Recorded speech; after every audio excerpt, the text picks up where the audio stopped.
Mencius, filosof China kedua setelah Konghucu, mengatakan seorang gentleman mempunyai 3 sukacita yang besar. Pertama, melihat ke langit, tidak salah kepada Tuhan. Melihat ke dunia, tidak merugikan satu manusia. Itu sukacita pertama. Kedua, melihat ke atas, papa mama masih hidup. Melihat sekitar, saudara-saudara masih sehat. Itu sukacita kedua. Ketiga, boleh mendapatkan orang-orang jenius, orang-orang yang betul-betul pintar untuk mendidik mereka menjadi potensi negara hari depan. Ini sukacita ketiga. 不负天不亏人，天下一大乐。父母皆存，兄弟无故，第二乐。的天下是因材而育之，君子第三乐。Ini 3 sukacita. Ini adalah general revelation, bukan special revelation. Jadi manusia tidak mengenal Kristus, mereka menemukan menjadi manusia yang berarti, menjadi manusia gentleman yang dapat sejahtera di dalam sukacita dunia ini 3. Jangan bersalah kepada Tuhan, jangan merugikan orang lain. Kalau papa mama sehat, saudara-saudara semua itu masih ada di dunia, ini sukacita. Dan bisa mendidik orang, bisa menjadikan orang yang berpotensi, disiapkan menjadi pimpinan negara hari depan akan datang. Itu sukacita ketiga. Bagaimana dengan orang Kristen? Sama. Kita putarkan dengan semua ajaran Alkitab.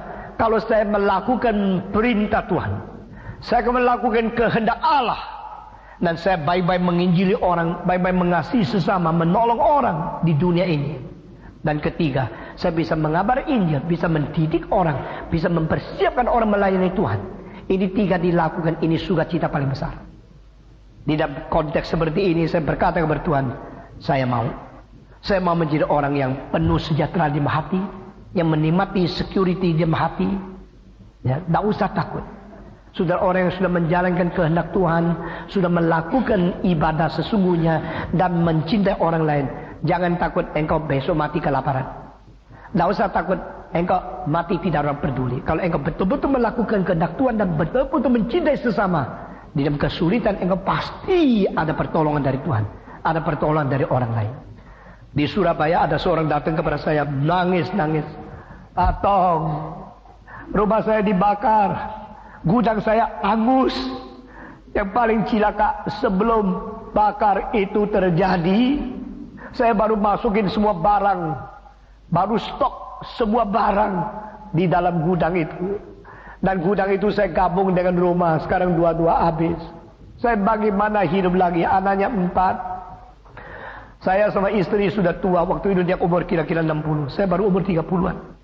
Saya bilang, Tuhan akan memelihara engkau. Tuhan akan mentenangkan engkau. Dan saya tahu engkau biasanya adalah seorang yang takut kepada Tuhan dan baik sama sesama. Tak mungkin Tuhan meninggalkan engkau. Kita berdoa, dia nangis terus. Selesai, saya terus melayani Tuhan di sini sana. 2 tahun kemudian dia datang lagi. Patong, terima kasih. Sekarang dagang saya lebih banyak sedikit daripada sebelum dibakar. Kenapa? Tuhan sudah berkati, iya. Karena saya biasa tidak ada musuh siapa. Dan saya suka bantu orang. Waktu orang semua dengar saya kebakaran, mereka semua datang membantu saya. Pinjamkan modal kepada saya mulai lagi. Mulai lagi dari nol, sudah umur 60 lebih, tak gampang. Tapi siapa tahu karena semua kepercayaan, kredibilitas itu sudah ada, maka orang tetap datang ke saya. Bahkan mereka sekarang beli barang dari saya. Mereka tahu saya baru kebakaran. Mereka tidak banyak tawar. Mereka malah bersifat mau membantu saya. Sekarang lebih sedikit dari dulu. Ada saya masih bisa dihidupi dengan baik. Saudara-saudara, saya masih ingat umur 18 saya mengajar. Waktu itu saya umur 18. Muridku yang paling tua 58. Ya, waktu itu saya mengajar 2 sekolah. 1 sekolah untuk anak-anak muda, 1 sekolah malam untuk mereka yang dulu tidak ada waktu sekolah. Malam masih bisa ikut seperti stris, tapi bukan untuk teologi, untuk bahasa Mandarin. Nah, murid saya itu banyak sekali. Ada yang tua sekali. Yang paling tua umur 58. Masih sempat saya tangkap dia nyontek 1 kali. Tapi saya tidak mempermalukan dia di hadapan umum. Nanti bikin musuh sendiri juga tidak tenangkan. Saya bilang, jangan. Cara nyontek gimana? Pintar juga. Dia pakai pensil, tulis jawaban-jawaban di atas kayu. sehingga tidak kelihatan. Jadi dia itu pura-pura nulis dan dia tahu itu. Orang lain tidak lihat. Tapi mata saya memang cukup tajam juga. Terus saya sambil hapus, saya bilang, jangan. Saudara-saudara. Nah, pada waktu saya mengajar ada satu pelajaran yang saya masih ingat. Ada kalimat, kepercayaanmu adalah jiwamu yang kedua. 信用是你的第二生命。Your credibility is your second life. Di dalam masyarakat, hidupmu sehat dah sehat, ganteng dah ganteng, itu ada padamu. Tapi orang lain lihat engkau baik dah baik, lihat engkau boleh dipercaya atau tidak. Saudara-saudara, selama hampir 20 tahun kita menggarap gerakan reform Injili, ditambah dengan mulai daripada Speak 84 sampai sekarang 22 tahun, kita telah membuat sesuatu hal menjadi modal kita. Orang percaya ini gerakan yang sungguh-sungguh. Amin. Orang percaya motivasi kita benar-benar. Orang percaya dapat sesuatu yang betul-betul berbobot untuk mengisi, membentuk karakter dan kerohanian. Ini kredibilitas. Orang akan mengatakan kalau reform, tidak usah ragu lagi, doktrinnya benar. Saya harap orang akan mengatakan kalau pendeta-pendeta reform semua jujur, boleh dipercaya. Ini saya harap, karena apa kebenaran saya tidak tahu. Tapi selama saya hidup, saya akan berusaha menjadi orang yang bertanggung jawab, memimpin satu gerakan yang sungguh-sungguh, yang jujur, yang boleh dipercaya, yang tidak menjadi sembarangan dan bertanggung jawab di dalam zaman ini. Orang tidak bisa kelihatan Tuhan Allah, tapi orang bisa melihat manusia yang mewakili Tuhan Allah. Jadi mereka bilang, saya tidak percaya karena banyak wakil Tuhan telah mengecewakan mereka. Lalu orang yang tidak percaya kepada Tuhan Allah melalui kepercayaan kepada kita kembali mendapatkan percaya kepada Tuhan Allah. Itulah pelayanan.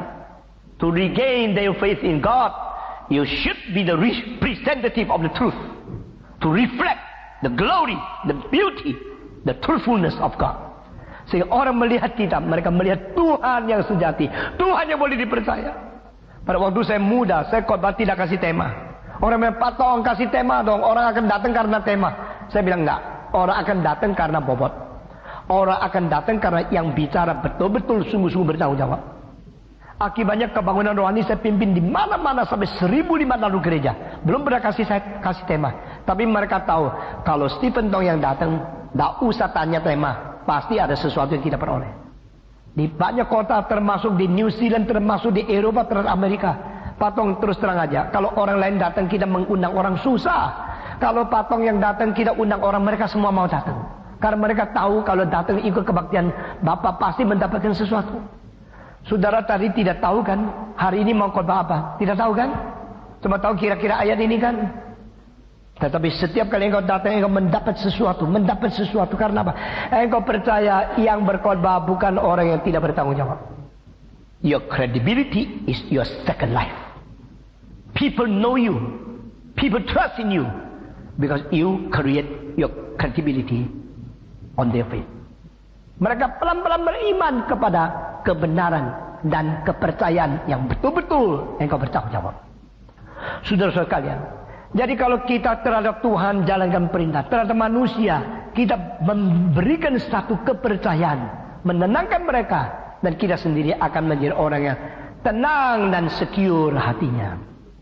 Saudara-saudara sekalian, tidak usah takut. Tidak usah takut kalau kita tua bagaimana. Kalau tidak usah takut kalau kita kecelakaan bagaimana. Pokoknya kita menjalankan kehendak Tuhan dengan baik, dengan sungguh-sungguh. Pada saat kesulitan tiba, Tuhan tidak akan meninggalkan kita. Nah, ini menjadi satu peace of the spirit in your life. Satu ketenangan jiwa di hadapan Tuhan. Jikalau kita melakukan kasih kepada saudara, jikalau kita betul-betul dengan jujur, demikian kita ketahui bahwa kita berasal dari kebenaran. Demikian pula kita boleh menenangkan hati kita di hadapan Tuhan Allah. Alangkah indahnya hidup tenang. Bukan tenang di luar, tenang di hati. Orang Tionghoa mengatakan orang yang hatinya tenang, ye pan qiao men xin bu xing. Apa artinya ye pan qiao men xin bu jing? Malam-malam diketuk pintu juga tidak takut. Ya, saudara-saudara, karena tenang, tidak ada musuh. Tetapi orang yang hatinya tidak tenang, Siang dilototi takut, apalagi malam diketuki pintu. Lebih takut. Sedia pintu belakang untuk larikan diri. Saya tidak tahu di saudara punya rumah ada pintu belakang untuk larikan diri nggak? Kalau ada berarti kurang tenang hatinya. Saudara-saudara, itu yang paling tidak tenang itu Ceausescu. Ceausescu, presiden daripada negara Romania. Saudara-saudara, dia bikin satu istana yang tingginya lebih daripada belasan susun. Pakai cara itu gaya Romawi yang lebih besar dari Kremlin, yang lebih tinggi daripada Tiananmen, lebih besar, lebih hebat daripada Versailles. Tidak sebesar itu, tetapi lebih tinggi, lebih banyak kamar. Dan di bawahnya itu digali lubang sampai bisa ke airport. Istana itu bawahnya ada lubang terus bisa sampai pelabuhan. Sehingga kalau terjadi revolusi, kalau dia digulingkan, langsung dia melarikan angkasa atau ke bawah, ke atas. Seperti itu kelinci yang masuk ke lubang. Atau seperti capung yang terbang ke atas. Semua cara sudah ada. Dan di tengah-tengah lubang di bawah itu semua itu granat, semua itu pistol, semua itu siapan untuk senjata. Sehingga dia pasti aman. Dia kira itu aman. Tapi pada waktu dia harus melarikan diri, dia tidak bisa pakai dua jalur ini. Dua-dua tidak bisa pakai. Tuhan tertawakan dia. Lu kira lu pintar. Lu kira lu aman. Apa yang kau hitung tidak seperti apa yang aku hitung. Di depan istana dia perlu satu alun-alun yang besar sekali. Untuk membuat alun-alun dia bongkar sampai beberapa baris.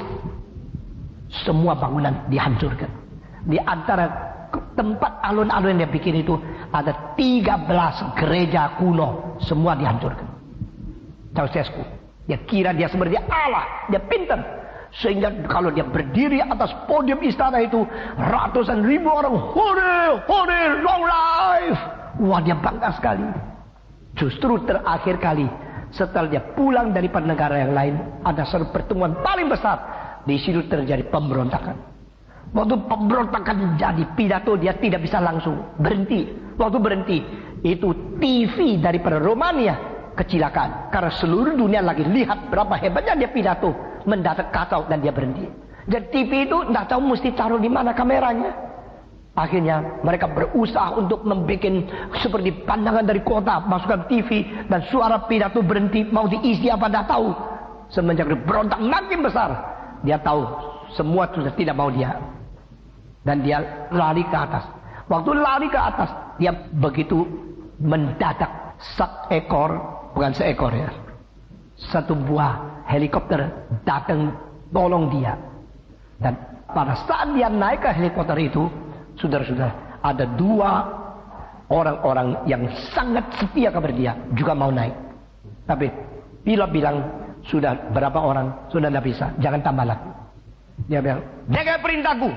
Ini 2 orang tidak boleh dia masuk. Sudah biasa diktator. Masuk. Pilot bilang, jangan masuk. Terlalu berat, bahaya. Saya punya perintah, harus dijalankan. 2 orang yang paling setia kepada dia, masuk. Kalau tidak masuk, dia tidak aman. Karena itu yang menjadi ajudan dia. Tapi kalau 2 orang tidak masuk, 2 orang sudah tidak aman. Mungkin dikepung seorang dibunuh. Karena mereka paling setia kepada Ceausescu. Begitu masuk, nggak bisa naik, akhirnya terus naik turun lagi, berhenti di tengah jalan, langsung dikepung, dibawa penjara, tanggal 25 Desember, hari Natal, dibunuh oleh orang bawahnya. Tenang, ada uang tenang, ada kaya tenang, ada kuasa tenang, enggak. Yang bikin kamu tenang adalah engkau damai dengan Tuhan, damai dengan manusia, dan penuh cinta kasih kepada orang lain. Di dalam kejujuran dan di dalam kebenaran engkau hidup dengan satu kredibilitas dan cinta kasih orang lain kepada engkau, karena mengetahui engkau benar.